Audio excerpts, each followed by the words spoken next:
যান, তাহলে থাকো। হ্যাঁ, আমি অফিসে যাচ্ছি।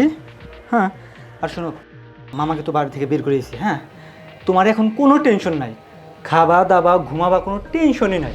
আর শোনো, তোমার কি কখন খেতে মন চায় আমার ফোন দিয়ে বলবা। হ্যাঁ, আচ্ছা বলো আজকে কি নিয়ে আসবো বলো। আর আজকে কিছু লাগবে না, তুমি টাইমলি চলে এসো। ওকে, হ্যাঁ, বাই।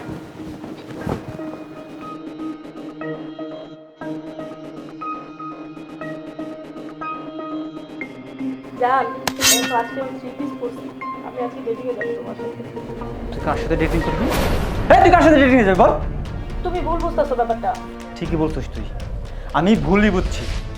আমি যদি আজকে ভুল না বুঝতাম তাহলে আমার বাবার মতো মামাকে ঘাড় ধাক্কা দিয়ে বাড়ি থেকে বের করে দিতাম না। তোর জন্য আমি ছোট বোনটার গায়ে হাত তুলছি। তোরে আমি অন্ধবিশ্বাস করতাম, আমি ভাবতাম আমার বউ একজন ফেরেশতার মতো মানুষ। আর এই অন্ধবিশ্বাসের জায়গাটা তুই এইভাবে নষ্ট করলি। আজকে তো আমি দেশে আছি, এই দেশে থাকতেই তুই মানুষের সাথে পরকিয়া করস। না জানি আমি বিদেশে গেলে তুই কি করতি। তোর মতো মানুষ এই বাড়িতে আর কোনো জায়গা নাই। তুই বেরো, তুই বেরো, তুই যা, যা বেরো।